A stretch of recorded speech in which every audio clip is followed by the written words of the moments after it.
Bismillahirrahmanirrahim. Alhamdulillahirabbil alamin. Najurul mu'minin wa musabbitul mujahidin. Asyhadu an la ilaha illallah wahdahu la syarika lah wa asyhadu anna Muhammadan abduhu wa rasuluh. Wa shalli wa sallim ala Rasulillah wa ala alihi wa sahbihi wa man tabi'ahu wa wala.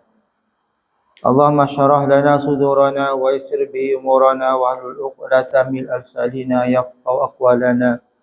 Allahumma zidna ilma wa zuqna fahma walhamdulillahi rabbil alamin amma ba'd. Fa ya ibadallah usikum wa iyaya bittaqwallah faqad fazal muttaqun wa tazawwadu fa inna khairaz zadi taqwa wattaqun ya ulil albab. Yang dihormati, yang dikasihi, yang berbahagia kepada Ustaz Kamal merangkap Musi Seorang Nur Hidayah, yang dikasihi, yang diingati Tuan Bilal yang bertugas setiap hari, setiap masa. Tak ada Bilal lain tak? Orang ni je. Yang tidak lupakan para jemaah yang dikasihi, muslimin muslimat yang dirahmati Allah Subhanahu wa taala. Alhamdulillah, syukur kita kepada Allah Subhanahu wa taala di pagi yang penuh keberkatan ini kita dapat sekali lagi bersama-sama di waktu yang indah, di waktu yang sejuk, nyaman pada waktu pagi disusuli air hujan. Malam tadi ke pagi ni ada hujan sikit. Alhamdulillah, kita bersyukur Allah SWT dan segala nikmat yang Allah telah kurniakan ke atas kita semua. Mudah-mudahan dengan nikmat yang Allah bagi itu, kita melaksanakan segala tugas kita sebagai seorang Muslim yang beriman kepada Allah Subhanahu wa taala. Untuk pagi ini tuan-tuan, kita akan terus ke tajuk yang baru, itu perkara sunat wuduk. Sebelum ni perkara rukun wuduk. Kita macam nak belajar semula, macam belajar semula ni. Tapi tak apa, ni murajah. Sebab di samping perkara-perkara yang berkaitan dengan fardu wuduk, berkaitan dengan sunat wuduk, dia ada cerita-cerita lain di sebalik perkara-perkara tersebut. Cuma saya nak ulang balik secara ringkas. Rukun wuduk itu pertama sekali ialah niat. Yang pertama niat, yang kedua membasuh sekalian muka. Okey, muka. Bila sampai ke muka itulah. Kedua dan ketiga membasuh tangan. Ketiga, keempat menyapu sebahagian daripada kulit kepala. Kulit kepala sebahagian, kulit kepala. Kalau kita ada rambut, sekurangnya 3 orak rambut. Okay. Keempat tu kelima. Kelima ialah membasuh 2 kakinya. Kaki sampai ke buku lali kan. Dan kita sunat atas pada buku lali tu. Kalau lengan biar sampai atas pada lengan. Risiko atas pada siku ni. Jangan betul-betul kat sini. Jadi kita basuh-basuh ni, gosok-gosok lah kat sini. Dan kaki atas sebaiknya bukan sebaiknya, memang kena buat atas buku lali. Dia bukan atas pada dia, bukan betul buku lali ni. Dan yang kena tertib lah, itu fardu wuduk. Sunat wuduk pula yang pertama ialah setengah daripadanya mengucap Bismillahirrahmanirrahim. Macam saya amal lah pada awalnya, iaitu awal membasuh 2 tangannya. Jadi dia bermula wuduk tu basuh muka. Tapi kalau tangan kita tersalah, berkoma dulu ke, lepas tu tangan kemudian tak membatalkan wuduk sebab wuduk tu bermula basuh muka. Cuma tak dapat sunat atau menyalahi sunat. Kalau ikut sunat, Bismillahirrahmanirrahim tu membasuh 2 tangannya, dan boleh tak kita baca auzubillah pun boleh. Dan auzubillah didahului daripadanya. Itu nak tahu tu. Tak, kita dah baca bismillah, rupanya auzubillah pun boleh. Sebelum kita nak basuh tangan tu. Itu sunat. Bagai jika menanggal akan bismillah pada awalnya, jikalau sengaja sekalipun ditengahkan dia pada pertengahannya. Boleh juga.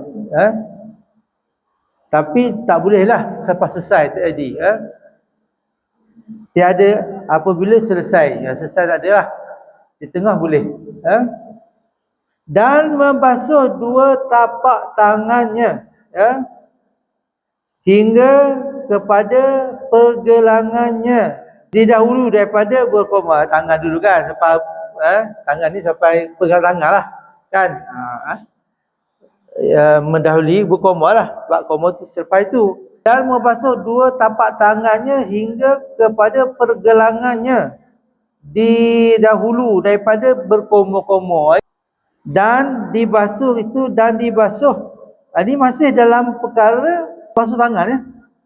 Dan dibasuhkan keduanya 3 kali jika taradud. Taradud maksudnya jika was-was, tak yakin. Ia pada suci keduanya dahulu daripada memasukkan dia di dalam bencana yang kurang airnya daripada 2 kaulah. Kalau dengar saya baca macam tu, tak faham lah. Itu lah. Jadi masuk dia ke tangan kita, sebelum kita nak masuk, macam air tu, contoh air tu kurang. Kan kalau kita guna, kalau macam kita guna tu agak banyak. Sebelum kita nak celup dengan tangan tu, kita basuh tangan tu dulu. Kerana itu, sunat kalau kita bangun pagi, kita basuh tangan. Bismillahirrahmanirrahim, basuh tangan. Jadi tangan kita bila kalau kita boleh celup dalam bekas yang kurang daripada 2 kaulah. Kita boleh celup. Ambil basuh tangan, kita ambil daripada gayung ke? Panggil apa? Gayung cebok. Cebok lah. Bukan cibuk kan, cebok lah. Penyebok tu. Boleh basuh tangan. Kan? Sunat. Kita sebenarnya bila bangun tidur sunat. Basuh tangan dulu. Sebelum buat apa? Bismillahirrahmanirrahim. Itu sunat. Dan bila kita basuh tangan, kita boleh celup dah. Kalau tak ada paip, kita boleh buat macam tu.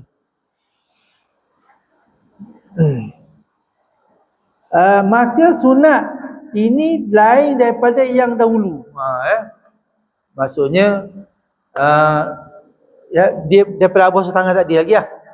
Itu sunat dia, mana benda ni sunat sebelum buat benda lain. Itu ayat dia. Ayat dia, maka sunat ini lain daripada yang dahulu. Gitu. Jadi maksud dia, benda ni kita buat hak pertama dulu sebelum buat benda lain. Bismillahirrahmanirrahim, basuh tangan. Lepas tu boleh lah kita cebok dalam air tu. Ada orang tanya saya, ustaz boleh ke? Kan air tu dalam bekas tu tak sampai 2 kaulah. Bercelup pula. Okey, boleh. Dengan syarat kita basuh tangan. Dan kalau kita amalkan, bangun tidur basuh tangan tu ada. Bismillahirrahmanirrahim, tangan. Lepas tu tak apa, boleh wudu lah. Boleh kita celup tu. Dan berkomor-komor kemudian daripada membasuh 2 tapak tangannya. Mana? Lepas basuh tangan, berkomor lah. Betul tak? Okay. Dan hasil sunat padanya dengan memasukkan air pada mulutnya. Berkomor kan? Mesti masuk air dalam mulut. Sama ada diedarkan dia. Diedarkan benda. Berkomor gitu. Itu diedarkan. Dahulu akan dia atau tiada, atau tak buat apa-apa. Gitu je. Atau begitu Atau tiada, maka jika berkehendak akan yang akmalnya. Akmal tu maksud apa? Kalau nak sempurna. Kalau kita nak buat sempurna, kalau nak sempurna, dahulukan dia, kemudian daripada diedarkannya. Mana dahulukan dia, maksudnya kita berkomor tu kan, kalau kita nak tu kita buat macam ni macam tu lah. Itu lagi baik lah daripada kita boleh ke kita solup tak payah komor apa, ataupun kita berkomor macam okey. Dan menghisapkan air kepada hidungnya. Tengok ayat dia, menghisapkan air kepada hidungnya. Ayat tak betul menghisapkan air kepada hidungnya. Maksudnya air ke dalam hidung lah. Gitu. Tapi ayat dia, menghisapkan air kepada hidungnya. Mana air kepada lah gitu. Maksudnya masuk air ke dalam hidungnya. Gitulah. Itu bahasa kitab lama, kitab lama ni tu saya tengok bila saya dah baca, saya dapati begitu keadaan dia. Saya daripada dia nak eja jawi tu kan, tak ada putu-putu kan.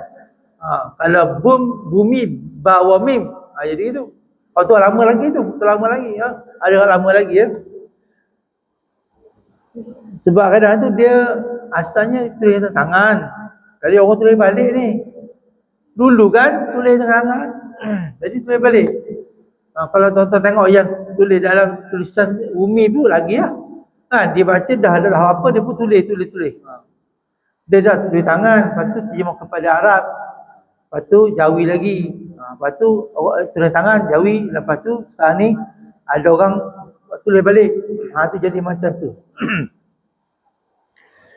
Kemudian daripada berkomor-komor. Jadi maksudnya masuk air dalam hidung ni selepas berkomor lah. Kemudian daripada berkomor, berkomor dulu baru masuk dalam hidung. Begitu. Dan hasilnya sunat padanya dengan memasukkan air di dalam hidung sama ada dihisapkan dia dengan nafasnya atau itu. Jangan kalau berpuasa jangan buat takut terlebih dihisapkan begitu. Kepada bawah hidungnya dan dikeluarkan akan dia begitu ataupun gitu je ataupun masuk hidung begitu. Tapi pastikan adab berwuduk ni pastikan kita jangan kena pada orang lain, orang sebelah kita tu. Adab begitu kalau boleh kalau kita selesai gitu biar kena dinding depan kita tu. Jangan macam tu, ada tepi kita. Ada komor kita kok. Ke tepi. Macam biasa tak ada orang. Dia kalau ada orang, tak boleh macam tu. Komor tu, kita lepaskan ke ada depan kita tu. Dan pastikan tempat wuduk tu, longkan tu dalam sikit. Dalam longkan dia rendah je kan. Rata mengecil-kecil . Kalau kita nak buat tempat wuduk ni, biar longkan tu. Dalam sikit, biar jatuh tu senang. Tak mengecil Dia ada adab berwuduk ni. Mana bab mengecil ni dia jaga juga. Dia jaga juga. Takut air itu jadi mustakmal begitulah. Macam kita ada baldi kan. Itu mengecil dalam tu. Tapi setengah pendapat kata tak mustakmal gitu.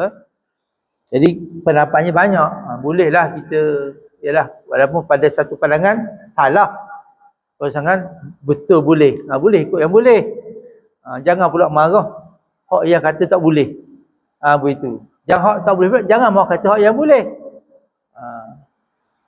Itu ada panggil ikhtilafur rahmah, perbezaan satu rahmat. Kita boleh ikut macam satu yang memudahkan kita. Jangan balas sudah Jangan balas. Bab gini kadang-kadang orang tak faham lah. Dia ngaji tu guru ni, guru kata lain. Ngaji teruk dengan kata lain. Kita kena banyak berlapang dada.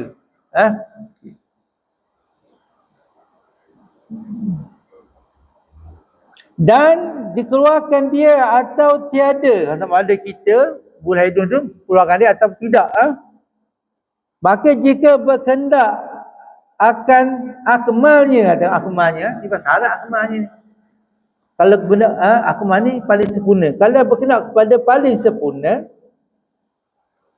dikeluarkan akan dia. Kalau nak sempurna masalah hidup, buangkan dia begitu.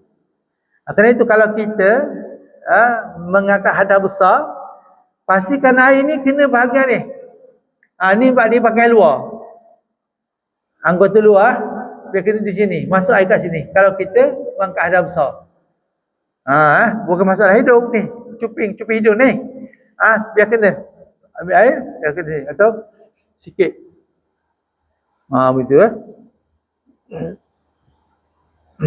Dia bab mandi junub pun kena belajar juga tuan-tuan. Kena belajar.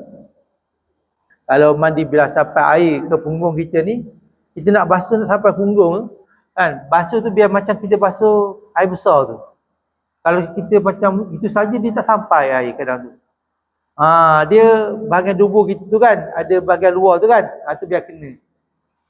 Sama kalau faras perempuan, bahagian bukan dalam lubang tu, tepi lubang tu habis sampai air.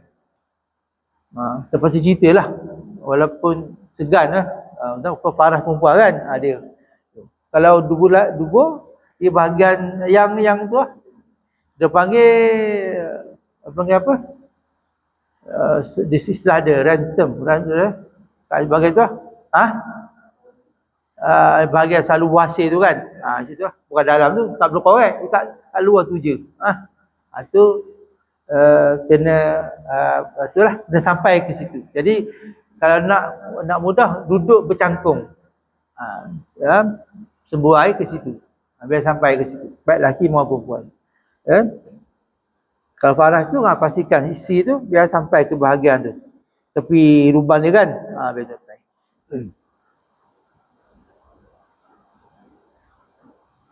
Jadi cerita tadi, bila masuk hidup, biar sampai sini. Ini bahagian luar, kerana itu sunat, tak wajib berwuduk. Tapi bila kita keadaan besar, air sampai kat sini. Jadi kita secara ringan, kita sudah air kan, biar kena sini je, bahagian ni. Bahagian yang sulit air, bahagian cuping telinga ni. Jadi ada 3 yang sulit, cuping telinga. Ni, kita kena sampai ke air ke sini kan. Ni sulit kena betul-betul Ni cuping telinga. Ni bawah hidung ni, lepas tu bahagian dubur tadi. Dia 3 tempat yang sulit kalau kita nak mengangkat hadas. Gitu. Lepas tu kena belajar. Saya pun belajar dulu pun masa saya duduk kat Mahat. Saya belajar. Kebetulan guru saya pula, semua guru pondok, dia guru petani. Tapi dia tu lepasan Madinah, lepasan Mesir kan, mengajar dekat Mahat dulu Orang petani, semua petani. Mengajar orang petani, lepas tu belajar dengan Arab. Macam tu lah. Orang nak suruh kita pandai, belajar juga payah-payah pun. Kalau tak payah, tak kita nak pandai. Okay. Jadi menghisap pada hidung dengan 3 kali cebak berkomo-komo. 3 kali cebak berkomo-komo.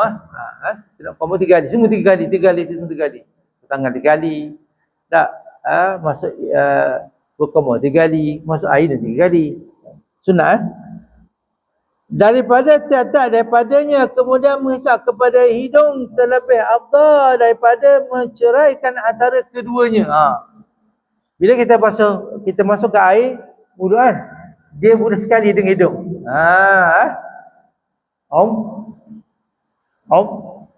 Gitu kita cebok. Baik.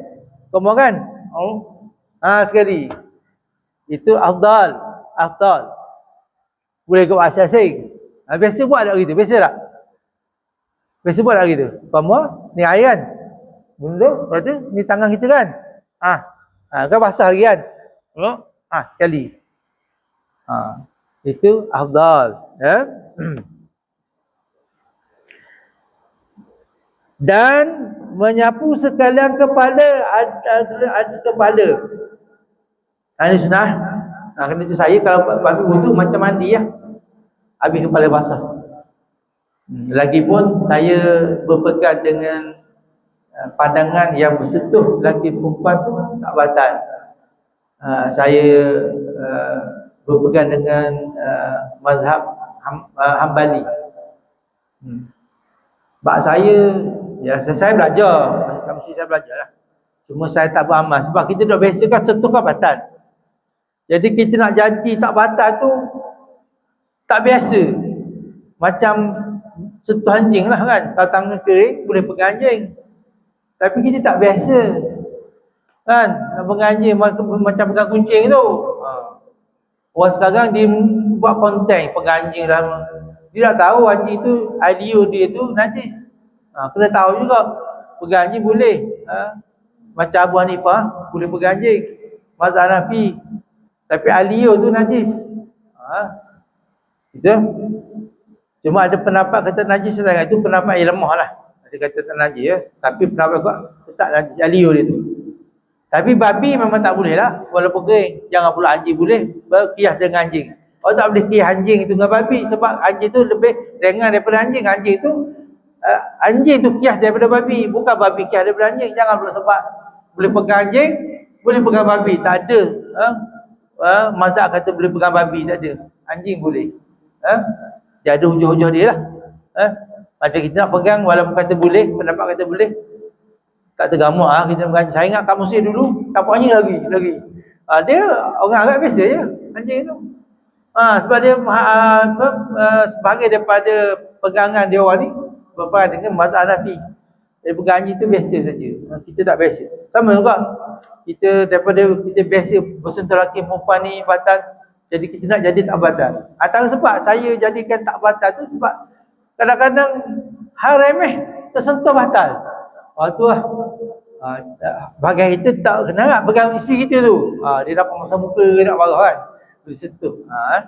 Jadi akhirnya saya pun, sebab saya dah biasa dah basuh. Sebab kalau kita nak antara syarat kita kalau kita nak bersentuh lelaki perempuan ni tak batal, kita kena ada kaedah mengambil wudu tu. Antaranya kita kena basuh kepala sepenuhnya. Pada mazhab Hanafi, pada Syafi'i sunat. Tapi pada mazhab Hambali dia kena sapu semua, wajib. Ya. Jadi bila kita sapu tu boleh. Tapi ada syarat lagi. Dia ada syarat berbeza pula. Kalau sebab bersentuh lelaki perempuan ni, kalau kita berpegang dengan Syafi'i, pendapat kedua. Kalau pendapat pertama, ketika mana Imam Syafi'i berada di Baghdad, tak batal. Dan kitab kitab asal dia. Setelah dia berhijrah ke Mesir, setelah dia tengok ada orang tua masih bernafsu, dia kata, perempuan lelaki ni walaupun tua masih bercinta. Maksudnya pada Imam Syafi'i walaupun tua tapi masih ada nafsu. Jadi kata di penangan di Mesir, bersentuh lelaki perempuan ni batal. Tapi pendapat pertama di Baghdad tak batal. Tapi kalau kita nak pegang tak batal ni boleh, tapi pertama kita tengok kaedah pandangan Ahmad bin Hanbal. Kedua, syarat dia bila sentuh tu jangan dengan nafsu. Jangan nafsu. Walaupun bersentuh lelaki. Lelaki tu kan kita ada nafsu kan, batal. Sentuh kanak-kanak kita rasa ada nafsu kan, batal. Yang pendapat kata sentuh lagi pun tak batal tu. Walaupun isi kita, sebab selagi kita sentuh isi tanpa nafsu tak batal. Itu pendapat yang mengatakan tak batal wudu bersentuh lelaki perempuan. Tapi kalau ikut Imam Syafi'i, bersentuh perempuan yang balik, kanak-kanak tak batal walaupun dengan nafsu. Itu Imam Syafi'i. Sentuh perempuan kecil, budak-budak, kanak-kanak, walaupun dengan nafsu tak batal. Itu Imam Syafi'i. Dia hanya bersentuh antara lelaki perempuan yang balik sahaja. Itu perbezaan kat situ. Saya pun dah pertengahan, bukan saya amal apa, sebab saya kahwin lah. Saya berpegang dengan Ahmad bin Hanbal tu dalam bab wuduk lah.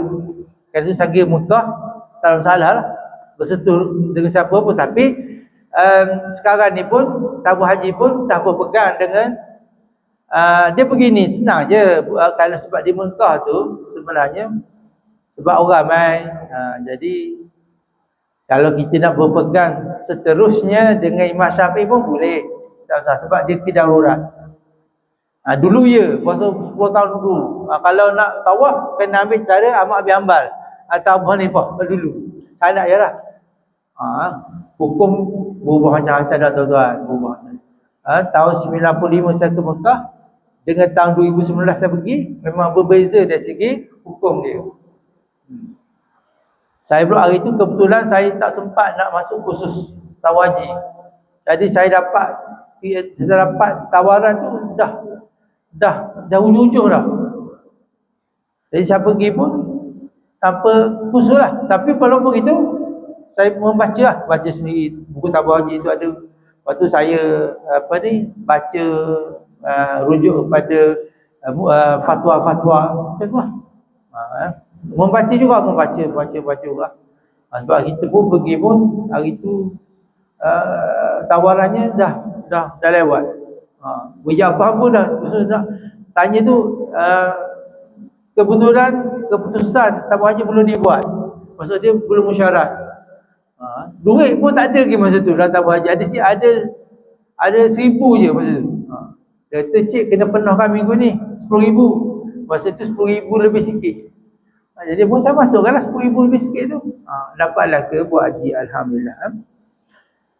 Dan menyapu sekalian kepala, ada pun menyapu satu suku daripada, tengok tu dapat satu suka.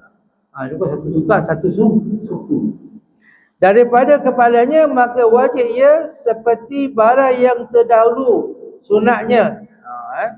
Jadi dia sapu kepala semua tu sunat. Tapi kalau sebahagian, macam saya kata tadi, paling kurang pun 3 orang rambut dah dia boleh. Contoh kita suruh macam ni kan, ambil wudu kan, ambil air, buka sampai ni gitu lah, tak payah buka, lah. Ambil air sapu sini je. Ya. Dan jika tiada berkehendak menanggalkan barang yang di atas kepalanya, atau serban ni, daripada serbannya atau kupiah, dan umpamanya menyempurnakan ia dengan menyapu atasnya. Rambut tu je lah. Kupiah kita kan, kat situ lah. Tak payah buka lah, tak apa. Dan menyapu sekalian 2 telinga zahirnya. Yang ni kuping telinga ni, kena pastikan lah. Okay, kuping telinga. Dan batinnya, kat luar, zahir kat luar, batin kat dalam ni, dengan air yang lain daripada air sapu kepala, tak boleh guna. Dia tak boleh buat macam berkomon dengan hidung tadi. Dia kena asing-asing. Masuk kepala, tu kepala lain, tu telinga lain. Dia tak boleh buat sekali macam berkomon dengan hidung tadi. Dan yang sempurna sunat pada kafiat menyapu keduanya, bahawa memasukkan kepala 2 telanjaknya di dalam 2 lubang yang telinganya. Lubang telinga ni macam ni, saya buat ringkas senang lah kan. Macam kita ambil tu lah kan, tangan kita kan macam ni. Buat macam ni lah. Ni sana kan. Ni macam tu. Belakang ni kan, talak ke belakang kan. Ini yang betul lah. Dia belakang ni, dia talak belakang. Dan dia boleh buat kedua-duanya. Dia boleh buat kedua-duanya. Telinga. Kaki tak boleh buat kedua-duanya. Tangan boleh buat lah sekaligus kan. Tapi kaki tak boleh jatuh. Tak buat kaki. Kerana 2 sekali lah. Tangan boleh. Telinga pun boleh. Apa lagi boleh? 2 tu lah. Muka tak ada. Telinga dan tangan saja yang boleh buat sekali ya. Dan diluarkan 2 ibu tangannya, ibu ni luar atas belakang 2 telinga, kemudian dilekatkan 2 tangan ni pada basah kedua dengan 2 telinganya. Tapak telinga tu sini kan, macam ni lah. Lekat ni ada itu, talak belakang.